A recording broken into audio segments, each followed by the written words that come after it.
The Jocko Willink Blueprint: Discipline, Leadership, and the Warrior's Path. Part 1. From Navy SEAL to Leadership Legacy. John Jocko Willink's journey from a teenage Navy recruit to a legendary voice on leadership and personal discipline is anything but ordinary. Enlisting at age 19, Jocko entered the US Navy at a time when most young adults are just beginning to figure out who they are. For Jocko, the answer would be forged in hardship, discomfort, and relentless training. He rose through the ranks to become a Navy SEAL officer, eventually serving as a lieutenant commander. But his defining role came as the commander of SEAL Team 3's Task Unit Bruiser during the Battle of Ramadi, one of the most intense and strategically crucial engagements of the Iraq War.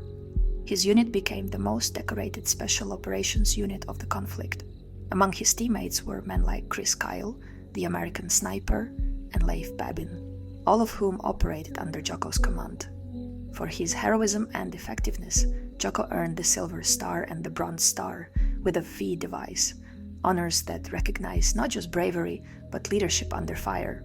But perhaps more importantly, Jocko walked away from war not only with medals, but with principles, ones that would later reshape how business executives, athletes, and everyday people think about responsibility and discipline. When Jocko retired from active duty in 2010 after 20 years of service, he didn't slow down. Instead, he co-founded Echelon Front, a leadership consultancy, with his SEAL brother-in-arms, Leif Babin. What began as military training for the boardroom became a global movement. Companies across industries, from Silicon Valley startups to Fortune 500s, began hiring Jocko and Leif to teach the principles of extreme ownership, clear communication, and decisive action. Their first book, Extreme Ownership: How US Navy SEALs Lead and Win, became a #1 New York Times bestseller, sparking a wave of leadership content rooted in real-world, life-or-death situations. Jocko followed that with other bestsellers, including Discipline Equals Freedom and The Dichotomy of Leadership, each distilling the warrior ethos into practical tools for civilian life. But Jocko's influence didn't stop with the page. He launched the Jocko Podcast, a gritty, unfiltered deep dive into war, leadership, history, and mental toughness. With over 1.8 million subscribers on YouTube and millions of audio downloads, the podcast has become a spiritual gym for anyone seeking to level up their mindset.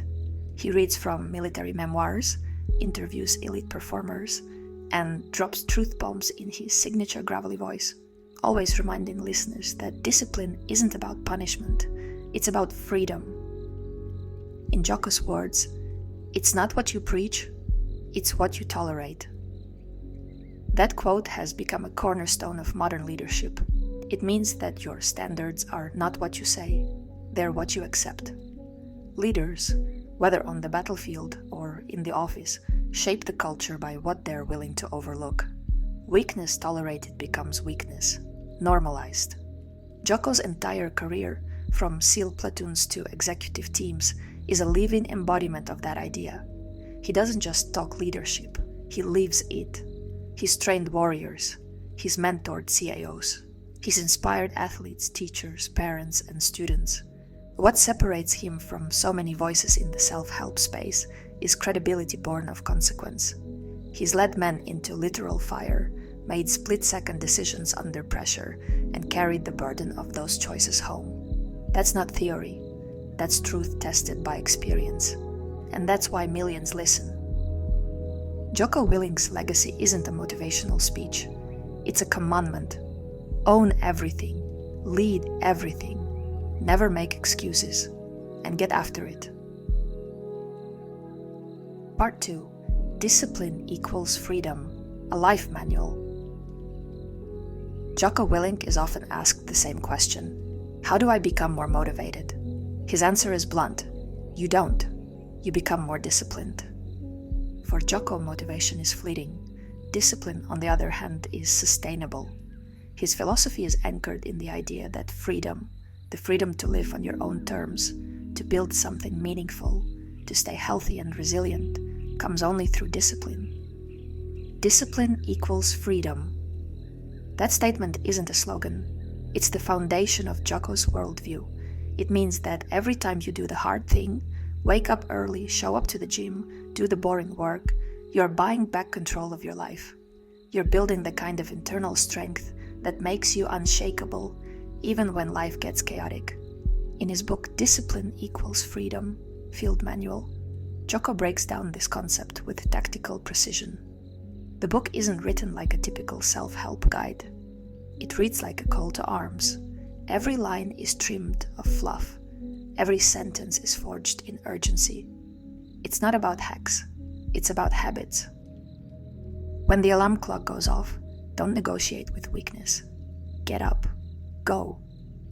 He believes that we are constantly negotiating with comfort. Discipline is how you shut down that negotiation. It's how you choose to lead yourself before you try to lead others. His workouts aren't glamorous. They're gritty. Push-ups, pull-ups, deadlifts, rucks, sprints. They're not about looking good. They're about being ready. Ready for stress. Ready for change. Ready for adversity. And when it comes to setbacks, Jocko doesn't sugarcoat them. He simply says, good. Missed the deadline? Good. More time to prepare. Lost a job? Good. Time to build something better. Failed a lift? Good. More room to grow. This mindset isn't toxic positivity. It's trained resilience. It's the ability to take hits and keep moving. Not because you're superhuman, but because you've trained your mind to respond with ownership. Jocko reminds us that discipline isn't a punishment. It's a path. And if you walk it daily, it becomes the most freeing force in your life. Part 3. Leadership, ownership, and the weight of command. In the world of Jocko Willink, leadership isn't about rank, titles, or charisma. It's about ownership. It's about accepting responsibility for everything that happens under your watch, regardless of blame. This mindset is the cornerstone of his philosophy and the title of his best-selling book, Extreme Ownership. Leaders must own everything in their world. There is no one else to blame. This idea didn't come from theory. It came from war. In the chaos of urban combat in Ramadi, where every decision could mean life or death, Jocko learned that the most dangerous habit a leader can have is finger-pointing. The moment you start blaming others, your team, the environment, the enemy, you lose control. Ownership is power. Blame is weakness. He tells a story in Extreme Ownership that defines his leadership ethos. One day during a mission in Ramadi, a friendly fire incident occurred. It was chaos, confusion, blue on blue. As commanding officer, Jocko could have blamed miscommunication. He could have pointed fingers. But he didn't. He stood in front of his entire unit and said 3 words. It was me. He took full responsibility. And in doing so, he earned even more respect from his team. Because real leaders don't hide from the truth. They own it. They absorb the pressure. They fix the problem. They carry the burden so others can perform. Implementing extreme ownership requires checking your ego and operating with a high degree of humility. That's another key principle. Jocko doesn't believe in loud leadership. He believes in humble confidence, the kind that listens more than it talks, the kind that earns respect rather than demanding it. In business settings, this plays out exactly the same way. When a project fails, the leader owns it. When a teammate underperforms, the leader asks, did I train them well enough? Did I communicate clearly? Did I lead effectively? Extreme ownership is not about being perfect. It's about being accountable, about asking the hard questions first, not pointing the finger, but pointing the thumb. Jocko and Lev Babin turned these battlefield lessons into leadership training programs that have transformed companies. They teach managers to take charge without micromanaging, to lead with clarity and humility, to build cultures where responsibility flows upward, not blame. This kind of leadership is rare. It's uncomfortable. It requires daily vigilance. But it's also the most effective way to build trust, resilience, and elite performance on the battlefield, in the boardroom, and in life. Because leadership isn't a rank, it's a choice. And for Jocko, that choice always starts with the same word: ownership. Part 4: Physical fitness, mental fortitude, and the warrior's routine. For Jocko Willink, fitness is not about aesthetics. It's not about a beach body Instagram post or hitting personal records for the sake of ego. Fitness for him is about being ready. Ready for life. Ready for war. Ready for responsibility. You have to build calluses on your mind. You've got to toughen up. Jocko begins his day before most people even hit the snooze button. At 4:30 a.m., he's already grinding through a workout, often lifting heavy weights, doing bodyweight circuits, or hitting intense cardio. The reason? Not to show off, but to dominate his morning, to win the mental battle before the day even begins. The test is not a complex one. When the alarm clock goes off, do you get up out of bed, or do you lie there in comfort and fall back to sleep? He posts a photo of his watch on social media every morning. It's not a boast, it's accountability, it's a symbol, a silent war cry to those who follow him, a reminder that discipline is a daily decision. But Jocko's commitment to physical excellence goes far beyond morning routines. As a SEAL, he learned that strength without mental toughness is useless. His workouts are deliberately painful, not dangerous, but uncomfortable. Why? Because discomfort builds resilience. He believes that every rep, every step, every drop of sweat is a rehearsal for life's adversity. When things get hard, and they will, he wants to know that he has already voluntarily suffered, that he has already practiced doing the hard thing when no one was watching. There is no growth in the comfort zone, and that applies not just to physical training but to mental training as well. Jocko reads voraciously, military history, philosophy, biographies of great leaders. He journals, he reflects, he studies. He sharpens his mind with the same intensity he sharpens his body.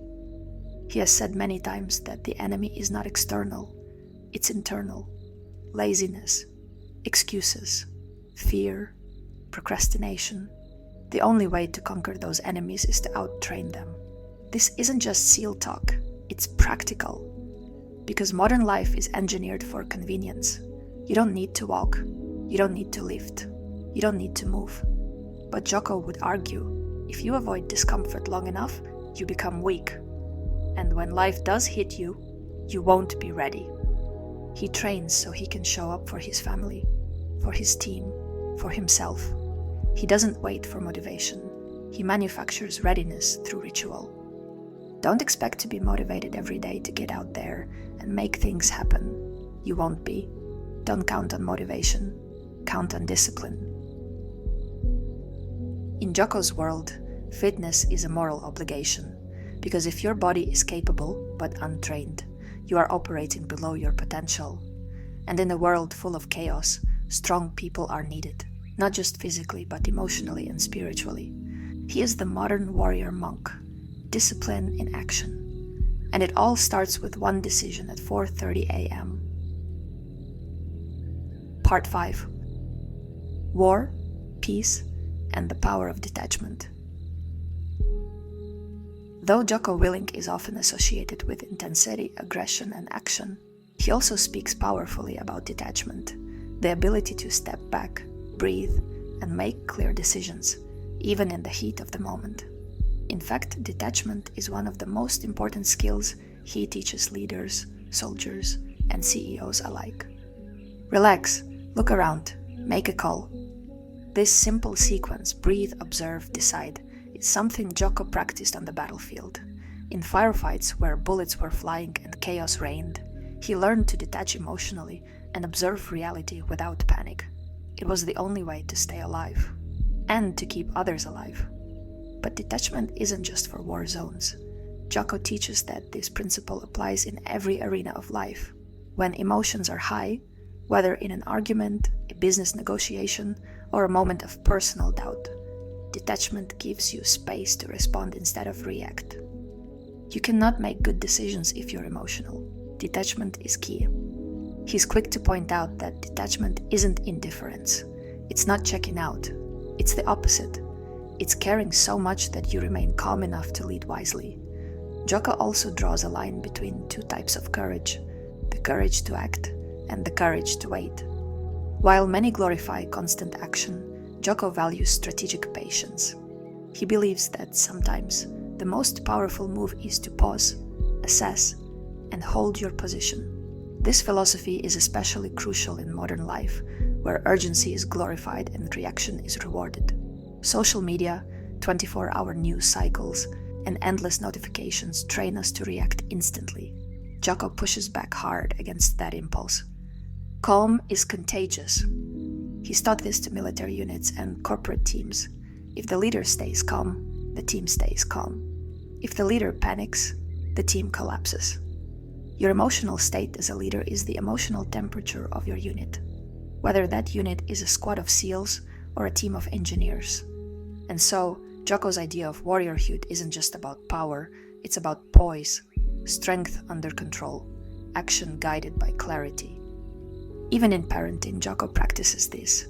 He doesn't yell, he teaches, he listens, he embodies what he calls default aggressive, not in tone but in mindset, the default toward solving, moving, leading. Be aggressive but not reckless, be calm but not passive, be brave but not stupid. These nuanced commands show the depth of Jocko's thinking. He's not advocating for blind domination. He's advocating for disciplined strength, for becoming the kind of person who can fight when needed, but who chooses wisdom whenever possible. Because real warriors, he reminds us, don't crave battle. They prepare for it, so they can prevent it. And when battle does come, they meet it with composure, clarity, and a mind that's ready to win. For more life stories about health, warrior's path, and the art of living well, stay tuned.